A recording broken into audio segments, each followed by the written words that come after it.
빌립보서 보도록 하겠습니다. 빌립보서 2장 5절에서 8절까지. 빌립보서 2장 5절에서 8절까지 같이 읽도록 하겠습니다. 시작.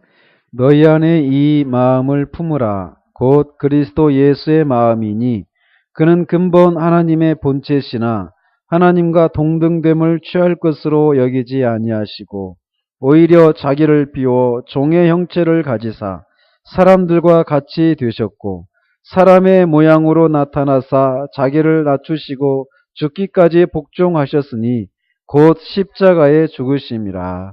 아멘.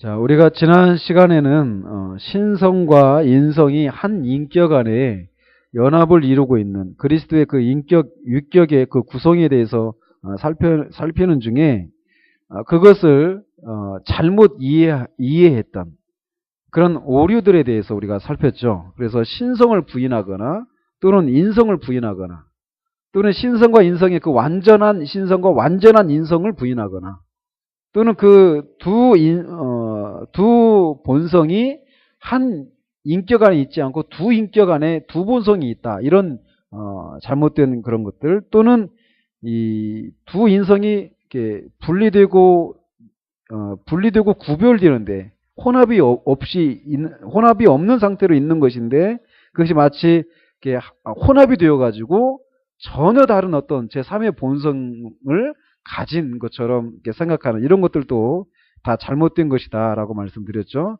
그래서 우리는 한 인격 안에 신성과 인성이 혼합 없이 변함없이 구별된 채로 연합을 이루고 있는 그렇게 우리가 받아야만 합니다. 자, 그러면서 이제 오늘은 왜 신성과 인성을 필요로 했는가라는 겁니다. 그래서 먼저 그리스도께서 인성이 필요했던 이유가 무엇인가라는 거죠. 먼저 그 인성이 필요했던 첫 번째 이유는 사람이 죄를 범한 이후 그 벌이 사람의 본성에 지워져야 했기 때문이라는 거예요. 그러니까 우리가 죄를 지었는데 우리에게 있는 그 죄에 대한 형벌을 대신하려면 우리와 같은 본성을 가진 존재여야만 한다라는 거죠. 그렇기 때문에 인성을 가져야만 했다라는 거죠. 그래서 이 벌의 대가에는 몸과 영혼의 고통도 포함된다라는 거죠. 몸과 영혼의 고통. 근데 몸과 영혼을 가진 존재는 사람밖에 없잖아요. 그죠?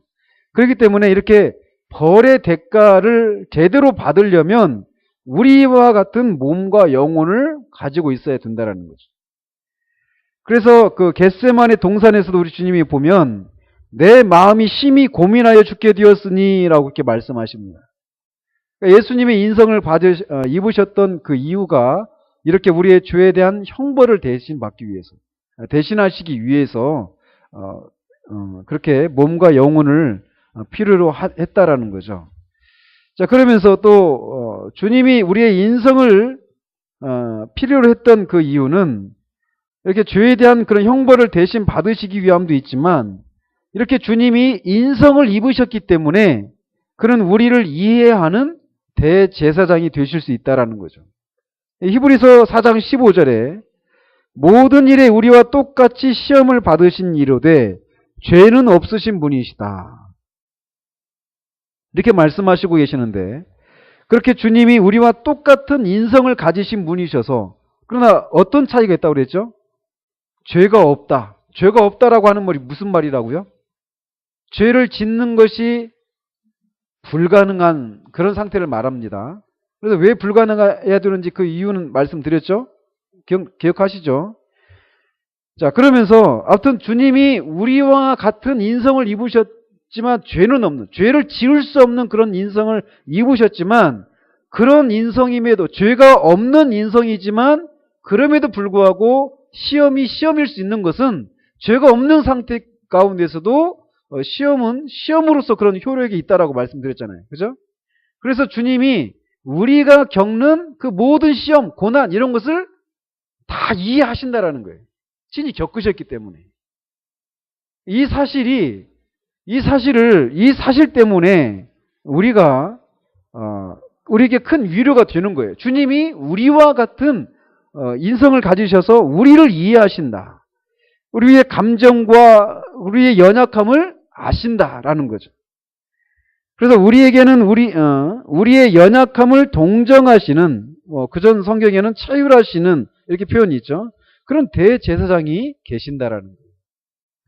그러니까 우리가 특별히 어떤 시험이나 어떤 고난을 겪을 때 주님이 우리와는 다른 너무 우리를 초월해 계시는 신성만 가지신 분이 아니라 인성을 가지신 분이셔서 가난 때문에, 육신의 질병 때문에, 어떤 억울함 때문에, 이런저런 우리의 감정과 몸과 어떤 그런 정신의, 그런 영혼의 어떤 그런 연약함들, 이런 것들을 다 이해하신다라는 거예요.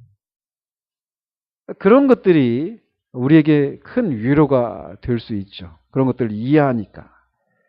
자, 그리고 또 주님이 인성을 필요로 했던 세 번째 이유는 믿는 자들의 삶의 본보기가 되시기 위함이다라고 말을 합니다. 우리의 삶의 본보기가, 모범이 되기 위해서 주님이 인성을 필요로 하셨다라는 겁니다. 그래서 베드로전서 2장 22절 23절에 보면 이렇게 되어 있어요.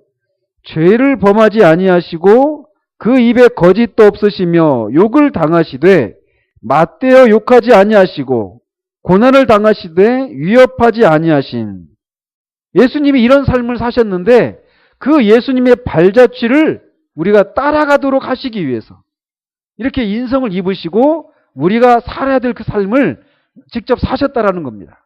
우리에게 어떻게 살아야 되는가? 나처럼 살아라 라는 겁니다. 그래서 사도 바울도 어때요? 내가 그리스도를 본받은 것처럼 너희도 나를 본받아라 이렇게 얘기하잖아요. 그죠? 우리의 삶의 본보기가 되게 하기 위해서 예수님이 그렇게 인성을 필요로 하셨다라는 거예요. 그러니까 자꾸 이 사복음서 이렇게 살피면서 예수님이 사람들을 만날 때 어떻게 대했는지, 죄인들을 향해서 또 당신을 핍박하고 조롱하고 이런 사람들 향해서 예수님이 어떻게 대하셨는지, 이런 것들을 생각하면서 예수님을 닮아가려고 하는 그런 모습들이 우리 가운데 요구되어진다는 거죠. 그래서 예수님이라면 어떻게 하셨을까? 이런 책도 있잖아요. 그죠? 그리스도를 본받아. 토마스 아켄피스의 그 책들. 이런 것들이 이제 그런 맥락에서 나오는 책들이거든요. 그래서 이렇게 우리의 삶의 본보기가 되시도록 하기 위해서 주님이 인성을 필요로 했다는 거예요. 그러니까 우리를 향한 하나님의 기대하심은 어느 정도냐면 예수님처럼 되는 겁니다. 우리가 예수가 되는 게 아니라, 예수님이 되는 것이 아니라 예수님처럼 우리 각자가 그렇게 살아가는 거예요. 그래서 우리가 직장에서 또 가정에서 사람들을 대할 때 예수님이라면 이런 상황에서 어떻게 하셨을까를 생각하면서 그렇게 살아가는 거라는 거죠. 그렇게 구체적인 삶의 자리 가운데서. 이런 이유 때문에 예수님이 인성을 필요로 하셨다는 겁니다. 그래서 실제로 예수님이 그런 인성을 가지셔서 그런 인성을 가지셔서 필요한 일들, 우리의 삶의 모범이 되시고 대제사장이 되시고 또 우리의 죄를 짊어지신 희생제물이, 완전한 희생제물이 되셨다라는 거예요. 자, 그리고 이런 것이 인성을 필요로 했던 이유라면 이제 신성을 필요로 한 이유. 예수님이 왜 신성을 필요로 하셨는가? 예수님이 신성을 포기하신다라는 얘기는 이제 뒤에서 나오니까 그때 가서 얘기하고요. 자, 예수 그리스도의 희생이 무한한 가치를 지니려면 그는 사람일 뿐만 아니라 동시에 하나님이셔야만 했다라는 거예요. 무한한 가치를 가져야만 합니다. 예수님이 누구의 죄를 위해서 십자가에 죽으신 겁니까? 예? 우리예요, 우리. 그러니까 우리라고 말할 때 그 우리는 누굽니까? 그러니까 나를 포함하죠. 근데 어떤 질문의 의도가 뭔지, 모든 믿는 자입니다. 그래서 제한 속죄라고 하는 거. 우리는 믿는 것은 제한 속죄를 믿습니다. 제한 속죄의 반대가 뭔지 아십니까? 보편 속죄입니다. 보편 속죄는 뭐냐면 모든 인간을 위해서 속죄의 피를 흘리셨다라는 거예요. 그렇게 되면 어떻게 됩니까? 모든 사람이 구원을 받는다, 이런 얘기가 될 수도 있겠죠. 그죠? 예수님이 피를 흘리셨는데 모든 믿는 자들의 죄를 위해서 피를 흘리신 겁니다. 제한 속죄를 우리는 믿는 겁니다. 제한 속죄. 자, 그래서 어쨌건 예수님이 모든 믿는 자들의 죄를 위해서 구원을 위해서 십자가의 그런 죽음을 죽으셨는데, 그게 우리 한 사람이 그 죄에 대한 형벌을 받아야 되는데, 그 형벌이 어떤 종류예요? 어떤 형벌입니까? 죽는 거죠. 죽는 건데 어떤 거예요? 죽는다라고 하는 게 영원히 지옥에서 하나님과 분리된 채로 살아가는 거예요. 그죠? 그러면서 그 모든 고난을 형벌을 받으면서 살아가는 거란 말이죠. 그러니까 우리 한 사람이 지은 죄에 대한 대가도 영원합니다. 왜 그럴까요? 우리가 죄를 지은 대상, 누구를 대적해서 죄를 짓는 겁니까? 하나님이에요. 하나님은 어떤 분이셔요? 영원하신 분이시란 말이에요. 그래서 죄의 여기 본질은 영원하신 하나님을 향한 이 대적이기 때문에 그 죄에 대한 형벌도 영원합니다. 그렇기 때문에 영원히 지옥에서 형벌을 받아야 돼요. 우리 한 사람이 지은 죄도. 근데 모든 믿는 자들의 죄를 그 예수님이 6시간 동안 십자가에 달리셨거든요. 6시간. 아침 9시부터 오후 3시까지. 6시간 동안 죄를 받았어요. 우리 한 사람이 받아야 될 그 형벌도 영혼을 필요로 하는데, 그 6시간 제한된 그 시간에 그 십자가에서 달려서 죽으셨는데, 그 당시 예수님의 그 당시뿐만 아니라 예수님이 이 세상에 오시기 전에 믿었던 자들의 죄, 예수님 당시 그리고 예수님 이후에 태어날 우리를 포함한 앞으로도 그 오는 세대 속에 있는 모든 믿는 자들의 죄를 그 6시간 동안에 그 죄에 대한 형벌을 받는 것을 통해서 그 죄값을 다 치르려면 그 예수님의 희생의 가치가 무한한 가치를 가질 필요가 있었던 거예요. 그렇기 때문에 예수님이 신성을 필요로 했던 것입니다. 예수님이. 그리고 또 진노를 받는데, 그러니까 인성만 가지셨다라면 무한한 가치를 발휘하실 수가 없는 거예요. 무한한 효력을 가질 수가 없는 거예요. 그리고 그 하나님의 그 무한한 그 진노를 인성으로는 감당할 수가 없는 거예요.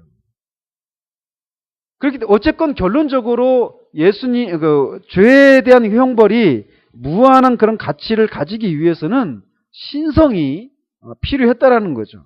그리고 지난주에 말씀드렸던 것처럼 이 실패에 대한 실패할 수 있는 가능성을 가지고 오신 것이 아니란 말이에요. 그죠? 근데 왜 그렇게 실패할 수가 없어요? 신격을 가지신 신격 안에 신성이죠. 그죠? 이제 하시죠? 이해는 이 개념들. 그래서 예수님이 구원을 이렇게 이루는데 그분은 마지막 아담으로 오셨단 말이에요. 첫 번째 아담과 그런 의미에서 다르다라고 그랬죠. 첫 번째 아담은 땅에서 나서 땅에 속한 자고, 두 번째 아담이면서 마지막 아담이신 예수님은 하늘에서부터 나신 분이라는 거죠. 그러니까 하늘 인격을 가지신 분이에요. 신격을 가지신 분이시라고요. 그렇기 때문에 그분이 첫 번째 아담도 죄가 없었습니다. 그러나 그가 실패했단 말이에요. 그러나 이 두 번째 아담, 마지막 아담이신 예수 그리스도는 신성을 가지셔서 죄를 지을 수 없는 그래서 구원에 대한 그런 실패를 할 필요가 실패할 수가 없었다라는 거죠. 그래서 신성이 필요했다라는 겁니다. 아무튼 신성과 인성이 필요한 이유들은 바로 이런 것들입니다. 자, 그러면서 신인교리의 그런 신비에 대해서 이제 살펴보는데, 우리가 알아야 될 것은 이 신인교리는 우리의 이성의 범주를 벗어나는 신비의 교리라는 겁니다. 우리는 예수 그리스도의 신성과 인성을, 그리고 한 인격 안에 이 두 본성이 함께 있다라는 주장을 완전히 이해할 수 없다라는 것을 인정해야 됩니다. 사도 바울이 말했던 것처럼 우리는 경건의 비밀, 크도다 경건의 비밀이요 그렇지 않다 하느니 없도다라고 말했던 것처럼 우리는 경건의 비밀과 마주 서 있습니다. 신비와 마주 대하고 있다라는 거예요. 그래서 이 신인교리는 삼위일체 교리처럼 우리가 할 일은 이것을 이해하는 것이 아니라 성경이 우리에게 계시해 주는 대로 우리가 그냥 믿음으로 받아들이는 것이 우리가 할 일이라는 것이죠. 그래서 어떤 의미로는 성경의 권위를 받아들이고 성경에 의해서 인도받는 것이 바로 믿음입니다. 그래서 믿는다라고 말할 때는 두 가지입니다. 예수님을 믿는다라고 말할 때 인격과 사역을 믿는다고 그랬잖아요. 그러니까 우리가 믿음으로 구원을 받는다라고 말할 때는 이런 내용이 포함된다라는 거예요. 뭐냐? 예수님이 하나님의 아들이시고 그분이 우리가 구원에 이르도록 하는 구원에 이르기 위해서 필요로 하는 그 모든 것을 예수님이 다 이루셨다라는 거예요. 그리고 그런 것을 하나님이 말씀을 통해 우리에게 주셨잖아요. 말씀으로. 예수님이 그런 분이시고 그런 일을 하셨다라는 거. 믿는다는 얘기는 뭐냐? 그것을 믿는 겁니다. 그냥 그 자체를. 그러니까 결국 믿음은 뭐냐면 여기서 말하는 것처럼 성경의 권위를 받아들이고 성경에 의해서 인도받는 것, 그게 바로 믿음이라는 거예요. 성경에서 말하는 대로 그대로 받는 거라는 거죠. 그래서 우리는 하나님이 계시해 주신 것 이상으로 알려 하지 말아야만 합니다. 우리의 유한하고 실로 죄악된 이성으로 이 무한한 것을 측량하려고 하는 노력을, 무모함들을 멈춰야 한다라는 거예요. 그래서 이제 우리가 이 진리, 이 신인 교리의 이 진리를 지금은 우리가 완전하게 알 수 없습니다. 그러나 영광에 들어가게 될 때 완전히 그리고 최종적으로 이해하게 될 것이라는 것 사실을 우리가 알고 있기 때문에 지금 현재로서는 우리에게 주어진 진리를 그냥 그대로 받아들여야 한다는 거예요. 그래서 이 신인교리를 설명하는 유추들, 신인교리를 조금 더 이렇게 쉽게 이해할 수 있도록 어떤 그 예화를 이렇게 설명해 줄 수 있는데, 그때도 제가 지난번에도 말씀드렸어요. 즉, 사람이 어때요? 몸과 영혼으로 구성되어 있잖아요. 그죠? 사람이 한 인격 안에 몸이라고 하는 요소와 영혼이라고 하는 요소가 우리 안에 있단 말이에요. 근데 몸과 영혼이 분리되어 있죠. 그죠? 분리되어 있지만 이게 혼합이 되어 있습니까? 짬뽕이 아니죠. 분리되어 있어요. 그리고 그 몸과 영혼은 구분이 됩니까? 안 됩니까? 안 돼요? 구분이 되잖아요. 구분이 안 되면 안 되죠. 통으로 되어 있는 게 아니란 말이에요. 몸과 영혼은 구분이 돼요. 마치 신성과 인성이 어때요? 구분이 되는 것처럼.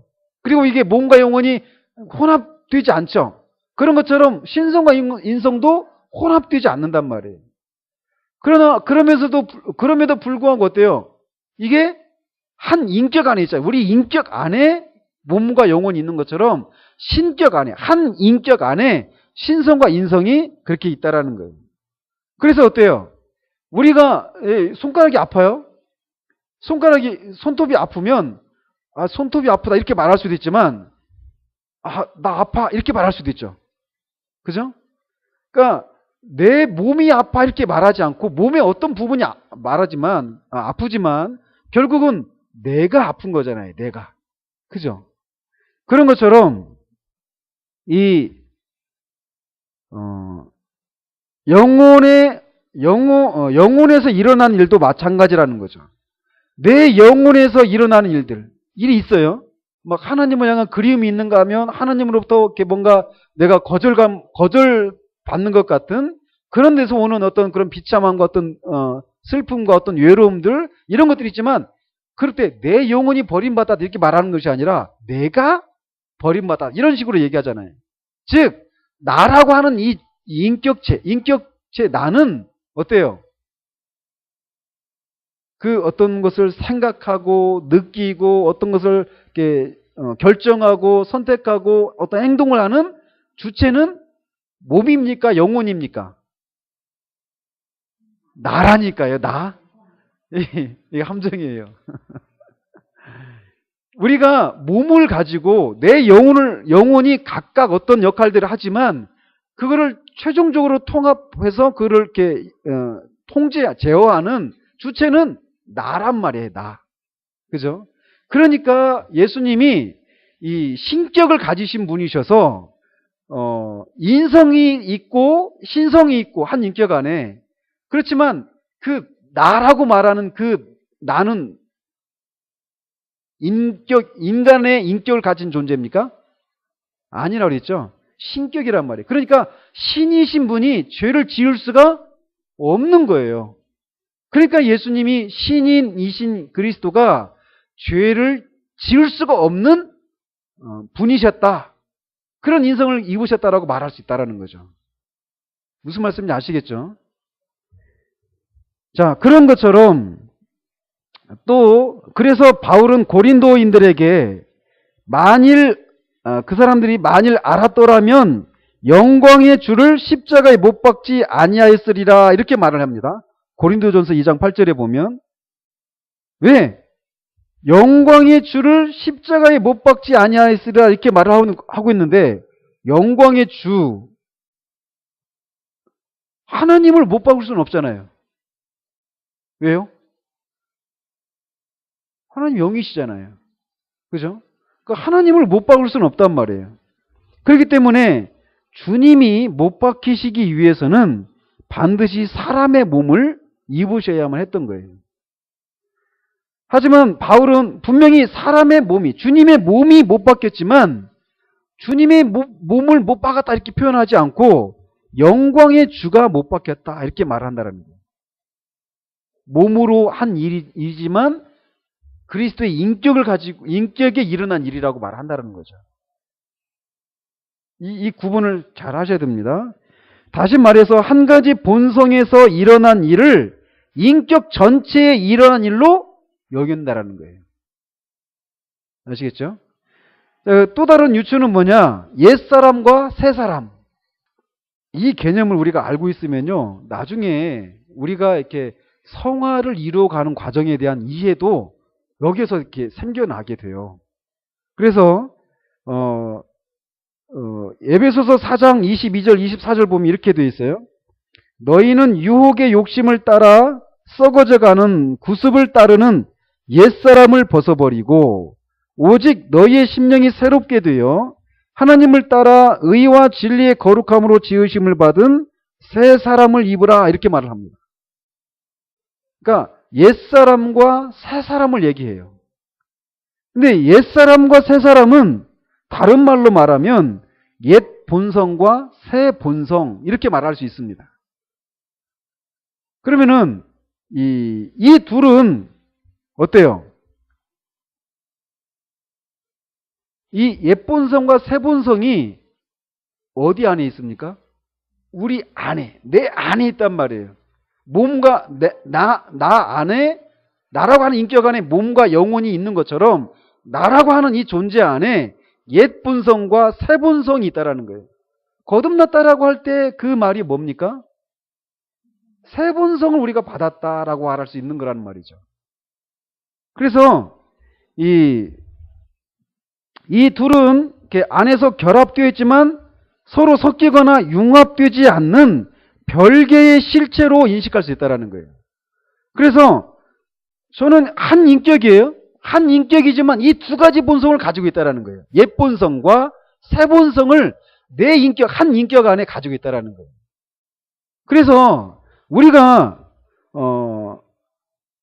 그래서 이게 내가 옛 본성의 욕구를 따라서 살아가면 죄를 짓게 되잖아요. 옛 사람을, 그러니까 유혹의 욕심을 따라 썩어져가는 구습을 따르는 옛사람, 이렇게 옛사람을 벗어버리라 이렇게 말을 하는데, 옛사람은 유혹의 욕심을 따라 썩어져가는 구습을 따르는 일을 하는 그런 본성이란 말이에요. 그러니까 쉽게 말하면 죄를 짓는 거예요. 하나님을 대적하는 거예요.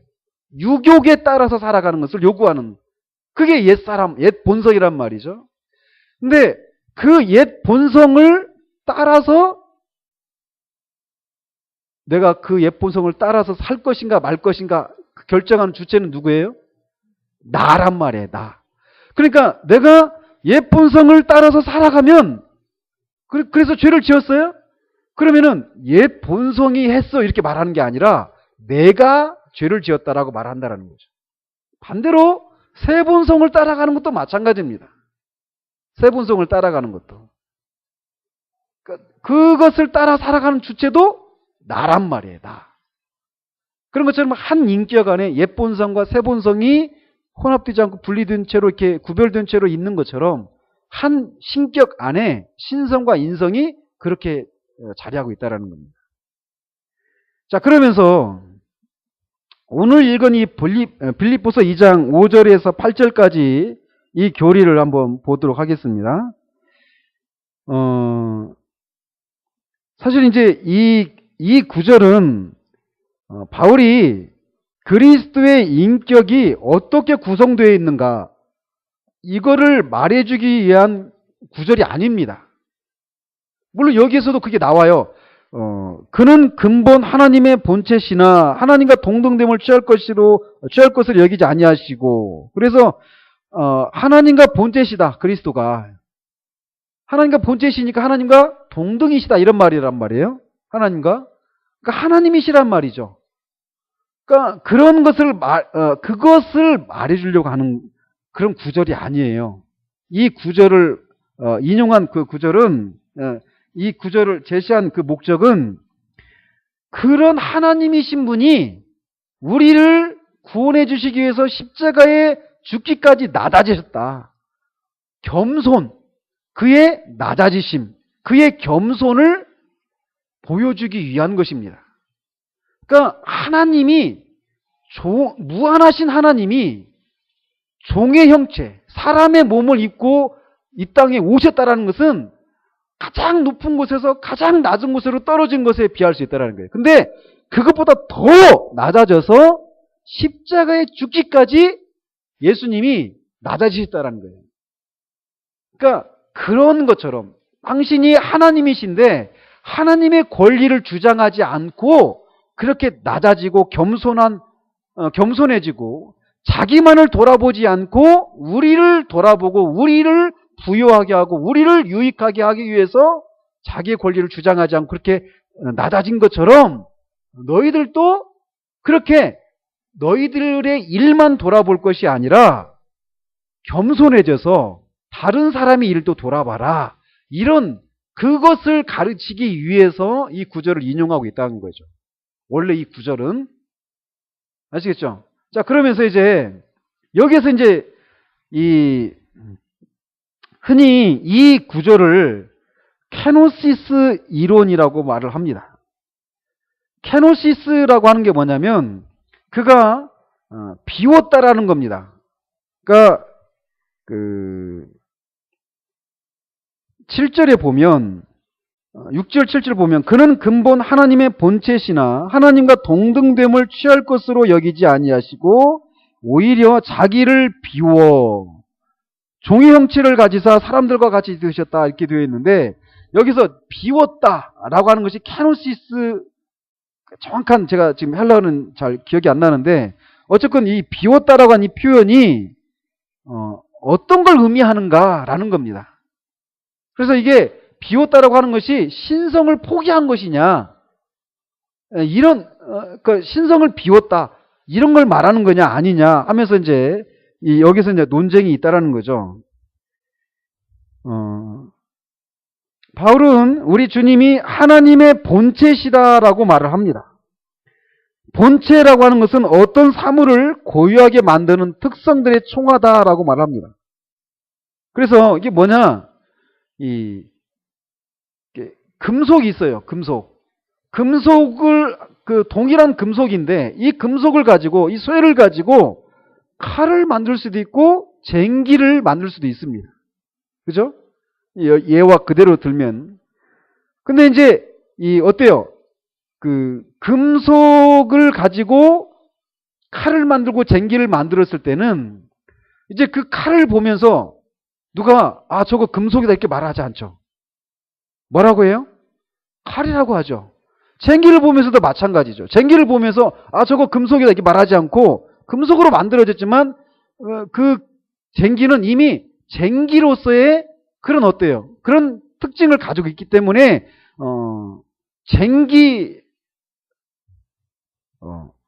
쟁기라고 말한다라는 거예요. 왜? 칼은 칼로서 또 쟁기는 쟁기로서 그런 본체, 칼의 본체, 쟁기의 본체를 가지고 있다라는 거죠. 그 특징을 가지고 있다라는 거죠. 그러므로 만일 칼을 녹여서 쟁기로 만든다라면 어때요? 칼의 본체가 변화된 거죠. 그죠? 칼의 본체가 변화돼서 쟁기의 본체를 가지게 된 거예요. 자, 그러면 여기서 하나님이 근본 하나님의 본체시나 라고 이렇게 되어 있는데 이 문장은 주님이 이 세상에 오시기 전부터 이미 하나님의 본체이셨다라는 겁니다. 하나님의 본체이셨다라는 거예요. 근데 주님이 하나님의 본체이셨는데 아까 예를 들은 것처럼 같은 금속으로 만들었던 쟁기와 이 칼이 있는데 칼을 녹여가지고 또 쟁기를 만들면 칼의 본체가 어때요? 변화됐어요? 안 변화됐어요? 변화됐죠? 근데 여기서 자기를 비워라고 말할 때 이 의미가 칼을 녹여서 쟁기를 만들면 칼의 본체가 변화돼서 쟁기의 본체가 되어버리잖아요. 그런 것처럼 자기를 비웠다라고 말하는 것이 하나님의 본체가 변화된 것을 말하는 거냐, 그 본체를 비워버리는 것이냐, 이거를 이런 질문들이 생겨나면서 논쟁이 벌어졌다라는 거죠. 그래서 여기서 자기를 비웠다라고 말하는 것이 본체의 변화를 말하는 거냐, 칼이 쟁기가 되어버린 것처럼. 즉, 사람의 형체를 종의 형체를 가지고 오셨잖아요. 그러면 하나님이셨던 분이 사람이 되었다. 이렇게 본체가 신의 본체에서 하나님의 본체에서 인간의 본체로 완전히 이렇게 변화가 되어버린 것인가? 그걸 말해주는 표현인가라는 겁니다. 비웠다라고 하는 표현이. 그걸 살펴보려고 하는 겁니다. 자, 그래서 하나님과 동등됨을 취할 것으로 여기지 아니하시고, 이 말은 뭐냐? 붙잡아야 할 상으로 여기지 아니하시고, 이런 의미라는 거예요. 동등됨을 취할 것으로 여기지 하나님과 동등됨을 취할 것으로 여기지 아니하셨다. 이 말씀은 무슨 수를 써서라도 붙잡아야 하는 것으로 여기지 아니하셨다. 이렇게 말할 수도 있다라는 거예요. 그러니까 하나님이신데 무슨 수를 써서라도 나는 하나님과 이 동등됨, 이 권리를 나는 무슨 수를 써서라도 붙잡아야 되겠다. 무슨 수를 써서라도 난 이 권리를 끝까지 나는 주장해야 되겠다. 이렇게 하지 않으셨다라는 거예요. 예수님께서. 우리 주님은 신성의 본체, 즉 그가 가지고 계셨던 하나님과의 동등성에 집착하지 않으시고 오히려 자신을 이름 없는 존재로 만드셨다라는 겁니다. 자신으로부터 뭔가를 비우신 것이 아니라 다른 본체를 취하셨다라는 거예요. 그러니까 신성을 포기한 것이 아니라 인성이라고 하는 다른 본성을 취하셨다라는 겁니다. 비웠다라고 하는 표현이. 따라서 바울은 이 본문을 통해서 말하고자 하는 것은 그런 거라는 거죠. 여러분, 빌립보인들은 예수 그리스도가 하신 것처럼 행해야 합니다. 그분은 하나님의 본체로서의 영광을 집착하시지 않고, 즉 자신의 일만 돌보지 않고 우리의 필요를 돌보고 우리를 돕기 위해 이 땅에 오셨습니다. 하나님과의 동등성에 집착하지 않으시고 자신을 이름 없는 존재로 만드셨습니다. 따라서 여러분도 자신의 일만 돌보지 말고 자신을 부인하고 다른 사람의 일을 돌봐야 합니다라고 하는 것을 주장하고 있다는 거예요. 아까 처음에 말씀드린 것처럼. 그래서 바울은 빌립보인들에게 그들의 본성을 바꾸라고 말하고 있는 것이 아니에요. 그는 비록 여러분의 상태는 변화가 없지만 여러분은 이제 스스로를 낮추어야 합니다라고 말하고 있다는 거예요. 왜? 우리 주님이 그렇게 하셨으니까. 본성을 바꾸라고 말하는 게 아니란 말이죠. 새로운 본성을 취했다는 거죠. 그렇기 때문에 주님이 이렇게 비웠다라고 한 이것은 신성을 비우신 것이 아니라는 거예요. 신성을 나타내는 일에 집착하지 않으셨다라는 겁니다. 그 신성의 권능과 확증에 연연하지 않으셨다라는 거예요. 그래서 그는 언제나 하나님이셨다는 겁니다. 인간의 몸과 인성을 취하시고 사람처럼 살아가셨지만 그럼에도 불구하고 그는 여전히 신성을 가지고 계셨다는 거예요. 그래서 골로새 2장 9절에 있는 것처럼 그는 그 육체 안에 모든 신성이 충만했다라고 표현한다는 거죠. 신성을 포기한 게 아니라는 겁니다. 자, 그래서 신성을 비워 없앤다거나 하나님이길 그만두신 것이 아니라는 겁니다. 그가 하신 것은 하나님과 동등함, 그 권리를 주장하지 않고 종의 형체로 오신 것이다라는 겁니다. 그래서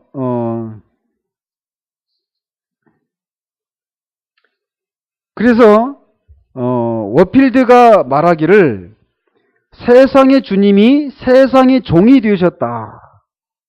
세상을 다스릴 권세가 있는 분이 순종을 삶의 특성으로 삼으셨다라고 말을 했어요. 즉 예수님은 하나님과 동등하신 분이시기 때문에 얼마든지 하나님의 권리를 주장하실 수 있는데 우리를 구원하시기 위해서, 우리를 건지시기 위해서 스스로 그 권리를 비워낸 것이 아니라 그것을 나타내는 것을 주장하지 않았다는 거예요. 신성을 여전히 가지고 계셨지만 이 땅에서 인간의 모습으로 사시기를, 종의 형체로 사시기를 스스로 결정하셨다는 거예요. 그러니까 그 속에서 우리가 읽어야 될 것이 무엇이냐면 예수님이 얼마든지 그 신적인 능력을, 신성을 발휘하셔서 그를 대적하는 원수들을 그냥 물리쳐버리고 네가 십자가에 달려서 너를 구원하면 우리가 하나님의 아들인 것을 믿어주마 이렇게 조롱하고 했을 때도 얼마든지 내려오실 수 있었단 말이에요. 그리고 인성을 취하지 않으시고도 인성을 취하신 채로 얼마든지 그런 고난을 자처하지 않을 수도 있단 말이에요. 그런데도 우리의 유익을 위해서 그런 권리가 있으심에도 불구하고 그런 것을 주장하지 않으셨다는 거예요. 의도적으로 자신을 제한하셨다는 겁니다. 그래서 이 세상에 계시는 동안 사람으로 살아가기 위해서 우리 주님은 자신의 신성의 일부를 사용하지 않으셨습니다. 이것이 우리 주님이 기도하시고 성령을 한량없이 받으신 이유예요. 기도했다라는 얘기예요. 기도한다는 얘기는 어떤 도움, 어떤 능력을 필요로 한다는 얘기잖아요. 성령을 받았다라고 하는 것도 마찬가지죠. 신성으로는 하나님이시기 때문에, 성령과 동등이시기 때문에 동등한 능력을 가지고 있어서, 동등한 영광을 가지고 있어서 얼마든지 그런 능력을 발휘하실 수 있단 말이에요. 그런데도 배고프시고 졸리시고 피곤하시고 이런 것을 다 고스란히 받는 거예요. 뭐 때문에? 누구 때문에? 우리 때문에. 그러니까 주님이 이 땅을 우리가 똑같은 세상을 살아가셨단 말이에요. 근데 그 하나님이신데 사람으로 살아가시는 거예요. 얼마 전에 그 루이 암스트롱이 죽었죠. 루이 암스트롱이 누구죠? 달에, 그죠? 아폴로 11호 처음 이렇게 그 달에 도착한 사람인데 제가 그분을 알고 있어요. 신대원 때 들은 얘기인데 어떤 교수님이 네덜란드에 가서 유학을 하는 중인데 그 네덜란드의 어떤 TV 프로그램에 그 루이 암스트롱이라고 제가 알고 있는데 그분이 아니라면 아무튼 그 같이 갔던 일행 중에 한 명인데 어쨌건 그 달에 갔었던 우주인이라고 하잖아요, 우리는. 그 사람 이제 와서 이제 얘기 토크쇼 같은 거 이런 거 하는 거였어요. 그러면서 이제 사회자가 그런 질문을 했다고 그래요. 처음 인류 역사 가운데 처음으로 달에 간 거예요. 권사님한테 그런 기회가 주어진다면 어떻겠어요? 그거 갔을 때. 그러니까 여기 포동에서 신천지 가고 막 이런 거하고 비교도 안 되는 거잖아요. 그래서 미국 가고 하는 것도 큰일이죠. 다른 외국 가는 것도. 그런 정도의 개념이 아니잖아요. 우리가 달나라라고 불렀던 막 그런 신비롭게만 여겨졌던 거기에 발을 디딘 거예요. 그러니 얼마나 경이롭고 얼마나 그렇게 막 그 의미가 주는 게 얼마나 크겠어요. 그러면서 그렇게 인류 처음으로 그렇게 달나라에 갔으니 얼마나 그게 신비로웠냐 이렇게 질문하니까 그 사람이 그렇게 대답을 했다고 그래요. 인간이 달에 걸음을 내디는 것이 신비로운 게 아니라 하나님이 이 땅에 오셔서 우리처럼 이 땅을 걸어 다니시면서 사람으로 사셨다라는 것이 더 신비합니다. 이렇게 대답을 했다고 그래요. 하나님이신데 이 땅에 스스로를 신성을 제한하시고 사람으로 사신 거예요. 그러면서 막 사람들한테 조롱을 당하고 매를 맞고 침뱉음을 당하고 가시관에 찔려서 십자가에 달려서 죽는 겁니다. 안 하셔도 되는 거예요. 그런데 그것을 하셨다라는 겁니다. 주님이 하신 일이 그런 거라는 거예요. 그래서 예수님이 그렇게 인간으로 사시는 동안에도 여전히 자기를 비워서 종의 형체를 취하셨지만 다른 본성을 취하셨지만 신성 자체를 비워버리는 하나님이시기를 포기한 것이 아니라는 거예요. 그래서 제가 그때 요한복음 3장 강의하면서 13절에서 그런 표현을 얘기를 했잖아요. 요한복음 3장 13절 한번 보십시오. 다 끝났습니다.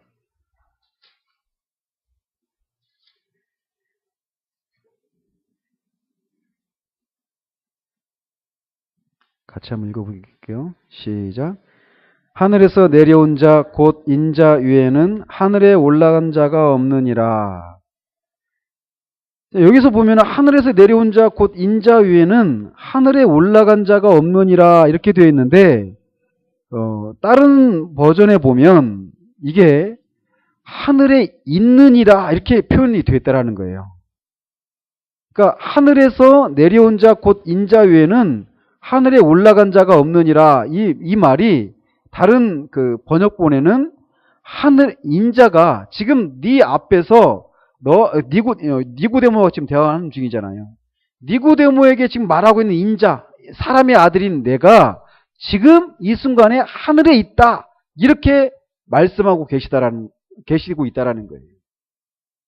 그러니까 그 순간, 인간의 몸을 입고 살아가는 그 순간에도 한순간도 당신이 하나님이시기를 그만두신 것은 아니라는 거예요. 비웠다라고 하는 이 표현이 하나님의 신성을 포기했다. 그런 의미가 아니라는 겁니다. 그거를 스스로 제한하셨다라는 거예요. 아시겠죠? 그래서 우리 주님은 신성의 어느 부분도 포기하지 않으셨지만 종과 사람의 형체로 사셨다라는 겁니다. 그래서 이 교리는 놀라운 신비이며 영광이며 특권입니다. 그래서 하나님이 우리에게 자신의 말씀을 주신 이유는 그 말씀을 가볍게 여기는 것이 아니라 깊이 파고들어 무슨 일이 일어났는지 깨닫도록 하기 위해서 이 말씀을 주셨다라는 거예요. 그래서 이 신인교리가 어렵고 복잡합니다. 그러나 그런 메시지를 주신 것은 우리를 주님이 사랑하셔서, 하나님이 우리를 사랑하셔서 자기 아들에게 이 모든 일을 부탁하셨다는 겁니다. 아들은 자신이 영원하신 하나님임에도 불구하고 그 일을 하셨습니다. 우리 주님은 만물이 창조되도록 하신 영원하신 성자 하나님이시면서도 마리아의 태에 들어가셔서 아기로 태어나시고 구유에 누이셨습니다. 제가 이 주님이 이제 성탄이 다가오잖아요. 성탄절이. 주님이 구유에 누우셨다라고 하는 것은 그분이 낮아지심이 어떤 것인가를 이렇게 상징적으로 보여주는 장면이 아닌가 싶어요. 만약에 주님이 구유에 눕지 않고 또는 가난한 그 목수의 집안에 태어나시지 않고 왕의 집안에 궁궐에서 초호합한 그 요람에서 태어나셨다라면 그거는 주님이 낮아지심의 표가 아닐까요? 아니잖아요. 그죠? 예수님이 그렇게 왕궁에서 태어나서 그 초합한 그 요람에서 태어나셨다 하더라도 그 인간의 인성을 취하셨다는 그 자체가 낮아지심의 어떤 극한 낮아지심이란 말이죠. 인성을 취하셨다는 그 자체가. 근데 이 구유에 누우셨다라고 하는 그것은 하나님이 인간으로 태어나셨다라고, 인간의 본성을 취하시고 이 땅에 낮아지신 것을 막 그림처럼 상징적으로 보여주는 장면이 아닌가, 이런 생각을 하게 되더라는 거죠. 아무튼 주님은 심지어는 죄인이 이같이 자기에게 거역한 일을 참으셨고 침뱉음을 당하셨으며 십자가에 못 박혀 죽으시고 묻히셨습니다. 주님이 이 모든 일을 하신 이유는 그것이 우리가 구원받을 수 있는 유일한 길이었기 때문이라는 거죠. 우리의 죄를 용서받는 유일한 길은 주님이 우리 죄의 형벌을 지시는 것이었습니다. 또 우리가 신성한 성품에 참여하는 자가 되는 유일한 길도 주님이 사람의 본성을 취하시는 것이었습니다. 우리 주님이 그렇게 하셨기 때문에 그는 우리에게 새로운 성품을 주실 수 있고 우리를 하늘나라와 영광을 위해 준비시킬 수 있다는 겁니다. 그래서 이 땅을 살아가는 이 그리스도인들이 해야 될 일이 무엇이냐? 그렇게 그리스도의 한 인격 안에 신성과 인성이 연합을 이루고 있는 이것들을 이렇게 묵상하면서 그 속에 담겨 있는 영광을 우리가 자꾸 묵상하는 겁니다. 그래서 그렇게 낮아지신 주님의 그 겸손하심, 그리고 그 사랑, 그리고 그렇게 행하신 그 하나님의 지혜, 그리고 하나님의 그 참으심, 신성을 막 가지고 있단 말이에요. 우리는 얼마나 순간순간 누가 속된 말로 어떤 염장을 지르고 그러면 폭발하잖아요. 우리의 어떤 자존심이 우리가 건드려지면 애나 어른을 향해서도 우리가 욱 하는 이런 게 있단 말이에요.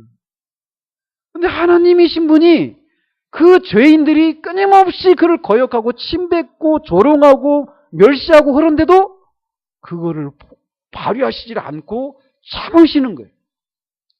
그러니까 그런 것들을 보면서 그 주님처럼 우리가 닮아가는 그 일들이 이 땅에서는 계속 진행되어져야 한다는 거예요.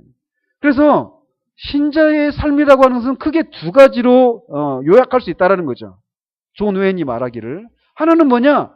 믿음으로 그리스도의 인격에 나타난 그 영광을 묵상하는 겁니다. 바라보는 겁니다.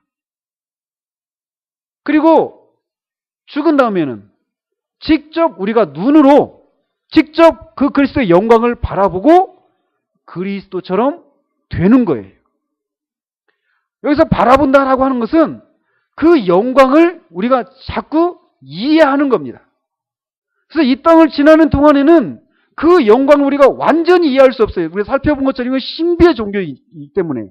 그러나 성경이 우리에게 허락하는 한 그것을 계속 우리가 묵상하고 연구하고 탐구하는 그런 것을 통해서 그리스도를 닮아가려고 하는 그것이 우리 가운데 계속 요구되어진다는 겁니다. 그래서 제가 결론적으로 말씀을 드리면 우리는 결국 이렇게 그리스도의 인격 그리고 그리스도의 인격을 통해 나타나는 하나님 그분의 그 삼위 하나님의 인격을 우리가 묵상하고 그 인격 자체를 즐거워하고 그렇게 닮아가는 것을 목표로 해야 되는데 자꾸 그분이 하신 일 그러니까 구원 받았는가 뭐 거듭남, 회심, 성화, 뭐 칭의 이런 것들을 다 알아야 됩니다. 우리가 다 알아야 돼요. 그러나 그런 일이 가능할 수 있었던 것은 그리스도가 이렇게 신인 인격을 가지신 분이셨기 때문에 후속 사역이 가능한 거였어요. 그죠? 그러니까 우리의 관심이 자꾸 그분이 하신 일 자체, 일에만 집중되어서는 안 된다는 거예요. 그 일을 하신 그리스도의 인격, 그 그리스도를 보내신 하나님, 그 그리스도 안에 담겨있는 그 하나님의 그 모든 영광을 우리에게 적용시켜 주시는 성령님의 능력, 성령님, 그 삼위일체 하나님의 그 인격 자체에 우리가 집중하는 그분을 목말라고 추구하고 갈망하는 이런 신앙이 우리 가운데 있어야 한다라는 거예요. 저는 사실 이렇게 이 신인교리와 관련해 가지고 신성, 인성, 신인교리 하면서 한 4주 했잖아요. 그죠? 3, 4주 했죠. 이 하는 중에 제가 말씀드렸잖아요. 딱 충돌이 되는 부분이 있었어요. 개인적으로 그 예수님이 죄를 짓지 않을 수 있는 그런 가능성을 가진 인성인가? 아니면 죄를 짓는 것 자체가 불가능한 인성을 가지셨는가? 이것에 대해서 질문이 이렇게 생기면서 막 책을 읽어 나가다가 막 제가 이렇게 돌아와야 될 지점으로 돌아온 것 같은 느낌을 받아요. 결국 주님 인격 자체, 그 인격 자체를 주목을 해야 되는데 그분이 하신 일들에 계속 그것을 알려고 하는 일들에 많은 시간들을 보냈구나. 그런 생각들을 하게 되더라고요. 그러면서 그 주님의 인격에 담겨있는 그 영광스러움들을 우리가 제대로 알아보지 못하는 거예요. 그러니까 제대로 알아보지 못하니까 거기에 매료되지 못하고 그러면서 저의 그런 무지함과 저의 그런 어떻게 보면 진짜 무지막지한 거죠. 영광을 제대로 알아보지 못하고 그냥 가볍게 생각해버린 그것을 이렇게 하나님 앞에 회개하게 되는 그런 일들이 있었어요. 좀 우리가 이 신인교리를 이렇게 맞춰가면서 정말 우리가 이 주님의 그 인격 자체 안에 담겨있는 영광을 아는 지식을 우리가 정말 추구하는 우리가 되어지길 바라요. 사도 바울이 말했던 것처럼 그리스도를 아는 지식이 가장 영화롭기 때문에 보배롭기 때문에 다른 모든 것들이 나한테 유익한 것들조차도 배설물과 같이 여겼다라고 말하는 것처럼 그리스도 그 자체를 아는 지식 여기에 우리 시선이 가기를 바랍니다. 기도하겠습니다.